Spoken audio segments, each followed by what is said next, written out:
गुरुजी के एक शिष्य अनिरुद्ध तपस्वी जीवन जीते थे। उनका नियम कठोर और साधना गहरी थी, लेकिन उनके मन में एक वासना, साधुओं की सेवा के लिए एक बड़ा भंडारा आयोजित करने की इच्छा छिपी हुई थी। इस वासना ने उनकी साधना की शुद्धता को धीरे धीरे प्रभावित करना शुरू कर दिया। एक दिन एक धनी भक्त ने गुरुजी को स्वर्ण मुद्राएं भेंट की। गुरुजी ने मुद्राओं को स्वीकारते हुए कहा, यह भंडारे के काम आएंगी, और उन्हें सुरक्षित रख दिया। लेकिन मन के किसी कोने में भंडारे की वासना ने अपना अंश छोड़ दिया। गुरुजी के शिष्यों ने आग्रह किया कि वे बद्रीनाथ धाम की यात्रा करें। गुरुजी सहमत हुए और यात्रा पर निकल पड़े, लेकिन यात्रा के दौरान उनका ध्यान बार बार उन स्वर्ण मुद्राओं की ओर जाता रहा। वापस लौटकर उन मुद्राओं से भंडारा करना है, यह विचार उनके मन में बना रहा। दुर्भाग्यवश बद्रीनाथ धाम पहुंचने से पहले ही गुरुजी का शरीर त्याग हो गया। स्वप्न का संकेत उनके प्रमुख शिष्य आनंद को गुरुजी ने स्वप्न में दर्शन दिए। वे बोले, अनायास मेरी वासना जाग गई और अब मैं अपने कर्मों का फल भोग रहा हूं। उन स्वर्ण मुद्राओं का ध्यान करते हुए मेरा देहांत हुआ, जिससे मुझे सर्प योनि मिली।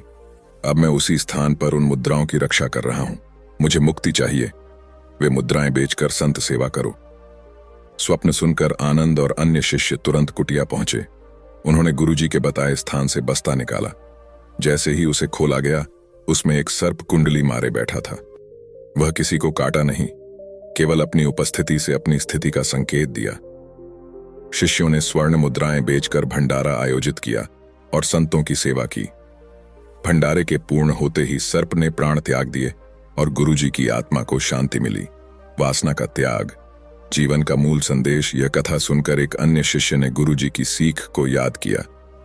हे साधक, मन में कोई भी वासना मत रहने दो। यदि वासना है तो वह तुम्हारे पुनर्जन्म का कारण बनेगी। सद्वासना भी यदि अंतिम समय में तुम्हारा ध्यान विचलित करे तो वह भी बंधन का कारण बनती है। केवल श्री जी की इच्छा को सर्वोपरि मानो।